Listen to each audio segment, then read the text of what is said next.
Hi, everyone. This is Sarbjeet. You may be watching this in the Business Analysts in Demand, Business Analyst and Scrum Master in Demand Facebook group or YouTube channel. Today, we're going to be covering the topic of RTM, Requirements Traceability Matrix.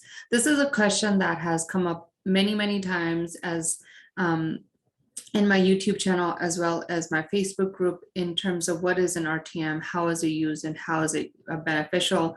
So today I'm going to cover all of those topics for you guys and help break this big, massive topic down into a manageable, understandable chunk of information for you. Before we get started, please let me know in the comments if you're watching this live or if you're watching this as a replay. That helps me figure out the timing of these live sessions to make sure that we get the mass majority of you guys watching us live so that we may have participation. So go ahead and let me know if you're watching me live or you're watching this segment as a replay.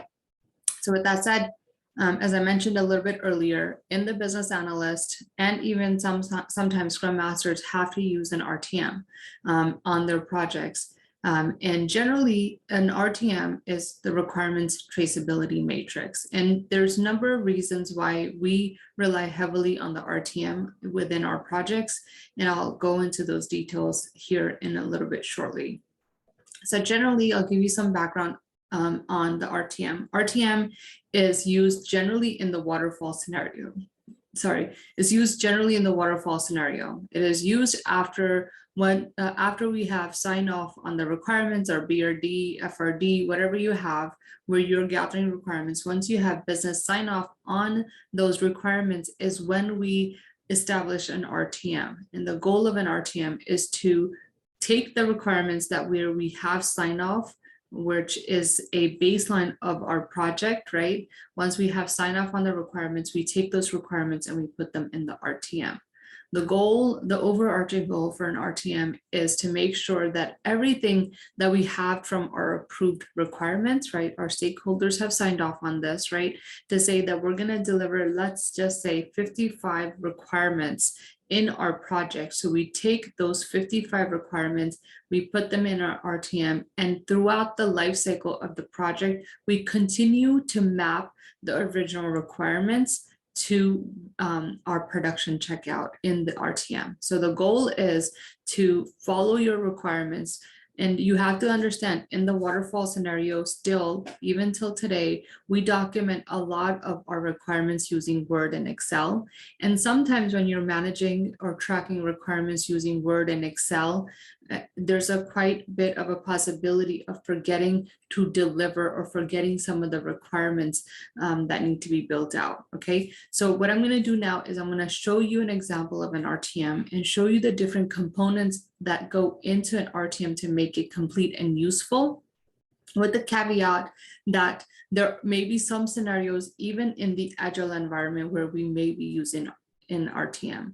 In the agile environments, the reason why we don't use an RTM is because we have, in a digital format, using tools such as Jira or other tools, we have mechanisms to track all of our requirements, right? So all of our requirements, as we know in Agile, first go into a product backlog, right? Then they go into, once we have a product backlog, once we start to refine the user stories, we start to put them in a sprint backlog.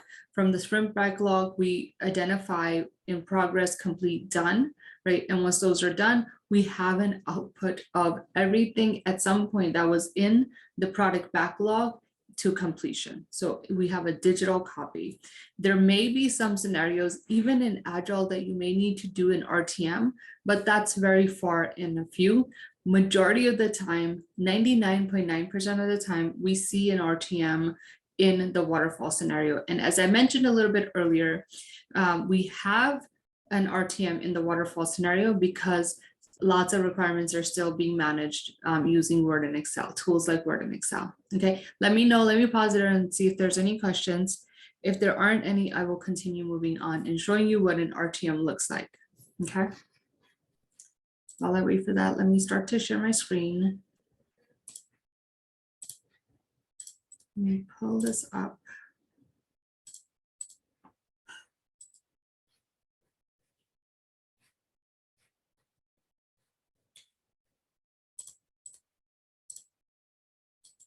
Okay, so this is an RTM that I've used for one of my projects called non-twist.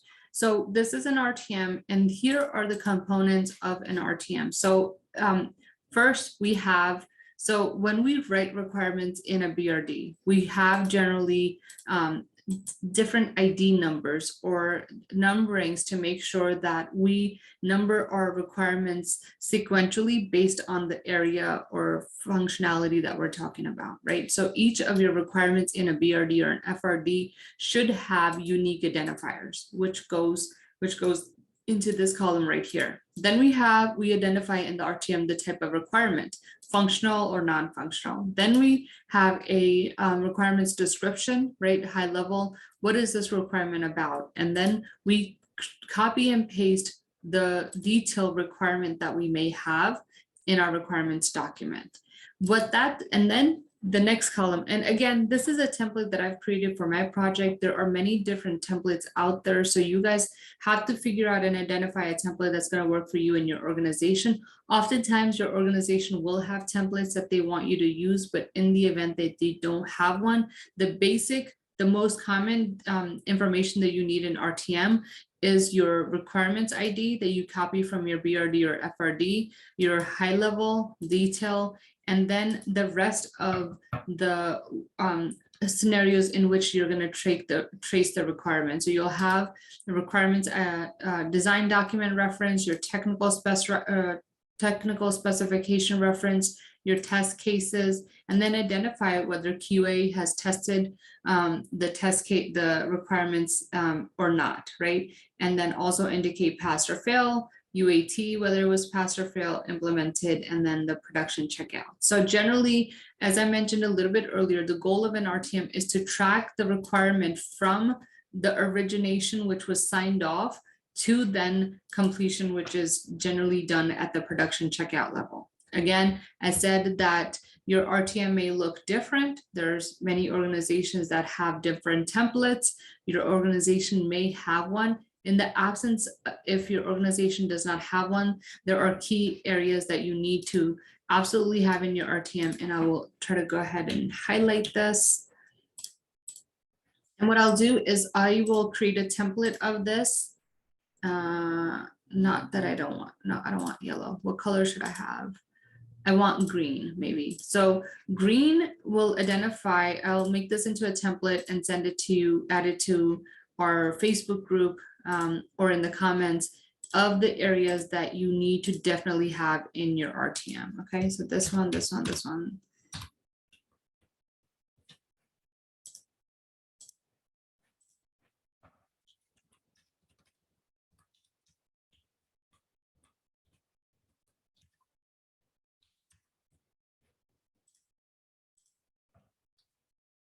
I have different colors.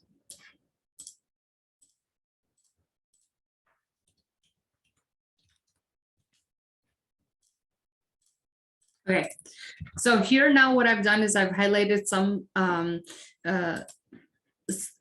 things that you definitely need to have as part of your RTM, and I'll talk about what these things are in just a moment.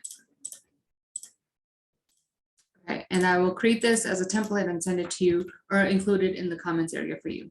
So talking about an RTM, you definitely need to have your requirement ID because that's how you link it back. If you need to go back and reference to your BRD related to a requirement, you can go back and identify what requirement that is in your 100-page document, right? So it just makes things a little bit easier. You need to identify high-level description of the requirement. You need to identify the detail level of the requirement. You may also need to link to other requirements IDs because, for example, here in this requirement, we're only talking about a home page, but then there may be other requirements that reference the building out of a home page, and therefore those requirements are linked together, right? You also should identify whether each requirement is mandatory or optional. Oftentimes we only focus on mandatory, so that may be helpful. And as you're in the waterfall scenario, as your document, as your requirements, or as your project progresses, right, you will go from BRD, right, or functional BRD or FRD, then you will have a design document, then you will have a technical specification document, and then you will have test cases or test scripts that are created by QA. And so at each iteration, what happens is you take your BRD, then it goes to the UI UX team members, and then they will have a design document, right, based on your requirements. And then from there, generally it's done in parallel design, and then technical specifications. Your business systems analyst or your developers will take your requirements and then create a technical specification document. So what originates as your BRD or FRD actually morphs into many different documentation based on where the project is. And so what we want to do is, because there's so many documents within the waterfall scenario, we want to be able to link each requirement for the homepage, for example, to the design document that we have now, to the technical specifications, and then to the test cases, to make sure that the requirement that we had at the original, when we started the project for the homepage, we can identify the design elements, we can identify how technically this is going to be done.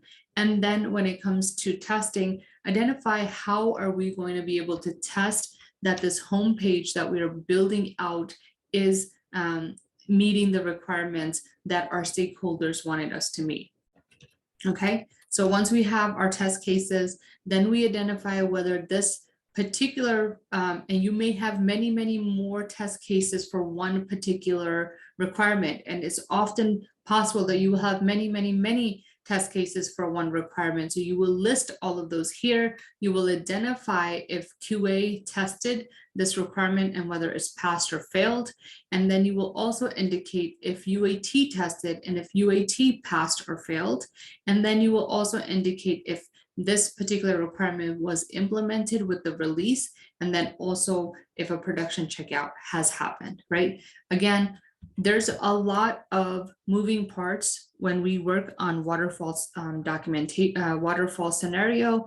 There's lots of documentation and moving parts. So the RTM, the goal of the RTM is to try to organize and identify in one document tracking of whether the 55 requirements we have for a particular project, if they've actually been implemented, if they've been designed, if they've been, have technical requirements around them, if they've been tested, if they tested by our QA, have they been tested by our users during UAT testing, and if that particular requirement was implemented, and then if we even had the production checkout. So those are the key areas that we have in RTM. One last time, there are many reasons to have an RTM. One of the most viable reasons, and the one that we focus on the most, is to make sure that we are tracking from requirements baseline, which is when the requirements have been signed off, to when we deliver the project, that everything that we intended, the 55 requirements that I said at the beginning of this live session, if we have signed up for 55 requirements as part of this project, that we at the end of the project have delivered all of those 55 requirements based on the functionality that we're working on. Okay, so that is all for the RTM. I will pause here and see if you guys have any questions for me. Let me know if you have any questions, and also let me know if you're watching this live or if you're watching this as a replay. And if I'm not able to get to your questions now, if you're watching this on a replay, leave your questions in the comments area. Leave your questions in the comments area. I promise to get back to you. I do read all of the comments and respond. And if I sometimes feel that you need, it's maybe a better to do a video explanation for your questions, I'll do that as well. But most of the time, I will respond to you it takes me a little bit of time to get back to you, but I do get back to you. Okay, I don't see any questions for now.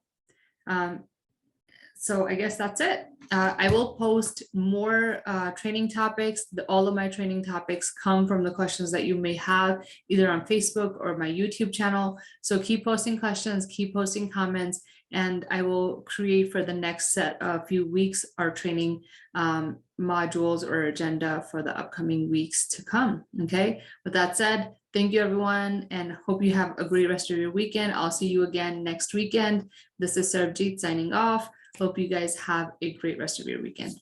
Bye.